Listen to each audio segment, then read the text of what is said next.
Je vais vous faire une confidence. J'ai aucun talent et j'ai pas vraiment de passion non plus. Quand j'avais 12 ans, une de mes meilleures copines s'appelait Virginie et elle était passionnée d'équitation. Elle était hyper douée. Et moi, je me sentais un peu nulle à côté. Alors je me suis mise à passer mon premier galop, deuxième, troisième, et au bout d'un an, j'ai arrêté, ça marchait pas. Une autre de la bande, elle, avait un appareil dentaire. Et elle avait l'air hyper cool avec son appareil dentaire. Alors j'avais pris mes petites épingles à cheveux, vous savez, les chignons de danseuse, et je les mettais sur mes dents. Et je me souviens aussi, par exemple, quand j'avais rendez-vous chez l'ophtalmo, je faisais exprès de transformer le O en Q ou le Q en O pour être sûre de pouvoir porter des lunettes moi aussi. Rétrospectivement, je me rends compte que j'avais besoin peut-être un peu de me faire remarquer, et surtout pour autre chose que juste la petite fille qui a perdu son papa. De fil en aiguille, j'ai poursuivi des études sans encombre et j'ai atterri en école de commerce, en me laissant porter. À la fin, j'ai terminé par un stage aux États-Unis, dans une maison d'édition, en marketing. Assez rapidement, je me rends compte que le marketing, c'est finalement pas vraiment fait pour moi, et que ce ne sera pas le cas non plus ni chez L'Oréal, ni chez Procter & Gamble, alors que pourtant, c'est la voie toute tracée. Non, j'ai une meilleure idée, je vais monter une maison d'édition. À ce moment-là, j'ai 21 ans, et ça n'a pas marché. Je rentre à Paris et je me dis, bon, je n'ai pas le courage et je n'ai pas la confiance en moi suffisante pour chercher un job. Ça me paraît le bout du monde. Envoyer 112 CV, passer 112 entretiens et me faire blackbouler 112 fois, j'en suis pas capable. Donc je vais prendre moins de risques et je me dis que je vais créer mon propre job. Un job qui va me permettre de pouvoir déjeuner avec mes copines, qui va me pouvoir permettre d'aller faire mes ongles quand j'ai envie, d'aller changer mes fringues chez Zara. Un job où je maîtrise finalement la chaîne de bout en bout. Je vais monter ma boîte. Alors, j'ai toujours pas de passion, j'ai pas d'idée non plus. Donc, je vais à la Fnac, rayon développement personnel, développement d'entreprise. Et là, j'achète une dizaine de livres spécialisés le business plan pour les nuls. Bon, en revanche, j'arrive à saisir l'opportunité de partir en Chine à ce moment-là. Donc, j'ai 22 ans, on est en 2006. Et je pars en Chine avec un ami à la foire de Canton. Alors la foire de Canton, qu'est-ce que c'est? C'est un immense salon dans lequel tous les industriels chinois se regroupent pour présenter les produits qu'ils peuvent créer. Alors ça va des cachemires, en passant par des chaussons d'hôtel, des briquets, etc., etc. Et je me dis finalement, c'est la base du commerce. J'achète un, je vends deux, et a priori, je ne suis pas plus débile qu'une autre, il n'y a pas de raison que j'y arrive pas. Donc je pars là-bas, en Chine, et je fais les 1200 stands, les uns après les autres, avec une petite valise vide, à la recherche de la bonne idée.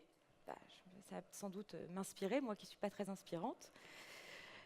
Donc je pars, et à la buvette, je tombe sur un produit, une machine, au mur. Un distributeur automatique de lingettes pour se laver les mains.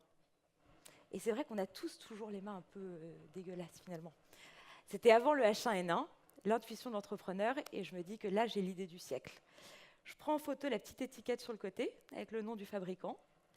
Je reviens à Paris. Et là, en 5 jours, je crée la plaquette commerciale, je contacte 3 hôpitaux, je commande 2 prototypes pour 500 €, et c'est parti, je deviens distributrice de lingettes pour se laver les mains. Alors, malheureusement, quand j'ai reçu les premiers prototypes, la machine était trop fragile pour être dans des lieux publics, donc ça n'a pas marché non plus. Et ça faisait quelques mois que j'avais dit à tout le monde que je montais ma boîte. Vous savez, la fameuse question dans les dîners en ville, qu'est-ce que tu fais dans la vie? Et je sentais à chaque fois ce regard plein de sous-entendus. Les entrepreneurs comprendront. Ce regard qui veut dire, ouais, bon, c'est mignon, mais vivement qu'on passe un peu aux choses sérieuses. Et c'est ce regard-là, justement, qui a été mon driver. Je me suis posée pendant 15 jours sur mon canapé et je me suis dit que j'avais 15 jours pour trouver l'idée. Alors, je regardais autour de moi, qu'est-ce qui me manque, qu'est-ce qui serait utile, quel produit j'ai pas encore dont j'aurais besoin. Et tout à coup, je me suis souvenue d'un site que j'utilisais quand j'habitais New York pour réserver ma table en ligne. Ça s'appelle OpenTable.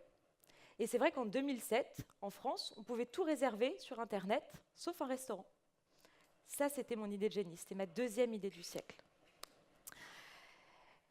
C'est ce que j'ai fait. J'ai contacté OpenTable. Je me suis fait passer pour un restaurateur qui voulait ouvrir, enfin restauratrice, pardon, qui voulait ouvrir un restaurant à New York pour comprendre comment il fonctionnait, combien ça coûtait, c'était quoi cette histoire de logiciel chez les restos, etc.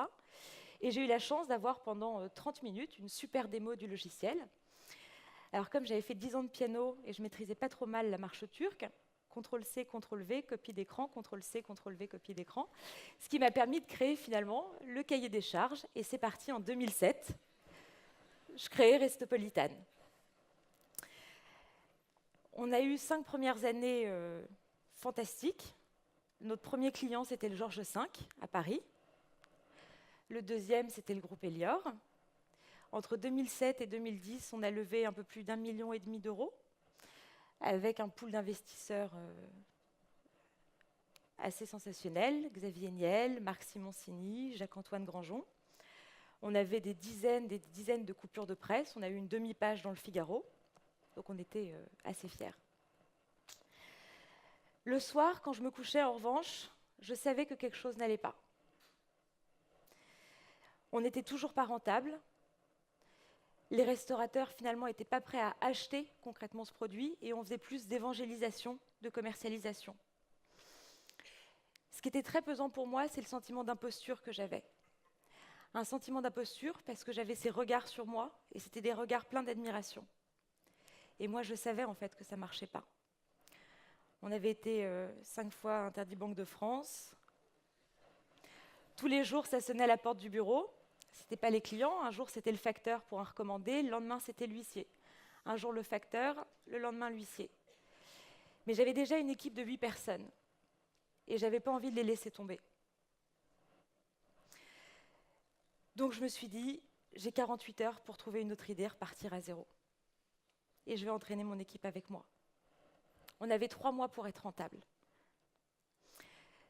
Je me suis posée, je me suis dit, alors déjà, qui tu es? Petite confidence, une nouvelle fois, j'ai un quart de sang vosgien, un quart de sang aveyronais et la moitié juif aveyronais. Donc finalement, les sites internet, tout ce qui est un peu virtuel et pas très terre-à-terre, c'était pas mon truc. Donc il fallait qu'on crée un produit physique. Parce qu'avec mon équipe, on s'était dit, si on doit tous descendre dans la rue pour le vendre, dans des kermesses, à la sortie des théâtres, un produit physique, on arrivera à le vendre. On a regardé un petit peu le marché. À ce moment-là, il y avait l'explosion de la thématique bon plan restaurant, avec des sujets comme les La Fourchette, les Groupon, les coffrets cadeaux. 2 problématiques qu'on avait remarquées. La première, du côté du restaurateur, où finalement être associé juste à un pourcentage de réduction, c'était assez dévalorisant. Et l'autre problématique du côté du consommateur, où l'expérience client n'était pas toujours optimale. C'est pas valable tous les jours, c'est compliqué de réserver, le coffret qui se périme. Et on est parti de ce postulat-là pour créer la carte de membre Restopolitan. Donc on était fin 2011. Alors l'huissier, lui, continuait toujours à sonner à la porte. Ouais. Mais j'étais un peu plus détendue. Vous voyez, au bout de la 10e fois, quand on lui ouvre, on est un peu plus à l'aise. Et là, j'ai dit à mon équipe, on a un seul objectif, c'est de faire sur les 12 prochains mois 1 million d'euros de chiffre d'affaires. Ça faisait 5 ans qu'on plafonnait à 150 000, donc c'était un bel objectif. 1 million d'euros de chiffre d'affaires, c'est quoi? C'est 80 000 euros par mois et c'est 2 500 euros par jour. Et on est revenu à ce chiffre unique, super pragmatique. Il faut que tous les jours, on fasse 2 500 euros de chiffre d'affaires. Et donc, on s'est mis à distribuer la carte Restopolitan auprès des entreprises. Alors, la carte Restopolitan, aujourd'hui, qu'est-ce que c'est? Ça permet à son détenteur de bénéficier d'un repas offert qui est directement déduit de l'addition par le restaurateur, à condition de venir minimum à 2. Et il y a un service de conciergerie. Donc, toutes les problématiques qu'on a pu analyser auprès des autres produits existants, on avait réussi à les anéantir. Je suis très fière de mon équipe. Parce qu'en effet, au bout de 12 mois, on a réussi à faire 1 million d'euros de chiffre d'affaires. Et la deuxième année, on en a fait 2. Et depuis, on est à 4. J'ai 31 ans et la route est encore longue. J'ai 31 ans et j'ai un petit garçon qui s'appelle Paul et qui a 5 mois. Il pèse 9,5 kg. Et Paul a commencé ses premières purées mercredi. Alors, c'est la purée de carottes. C'est une chance quand on est entrepreneur de pouvoir déménager ses bureaux à 100 mètres de chez soi, il y a 2 mois. C'est ce que j'ai fait et je suis venue lui donner moi-même sa première purée. J'ai regardé l'heure à laquelle j'ai envoyé mon dernier mail hier soir. Il était 5h38.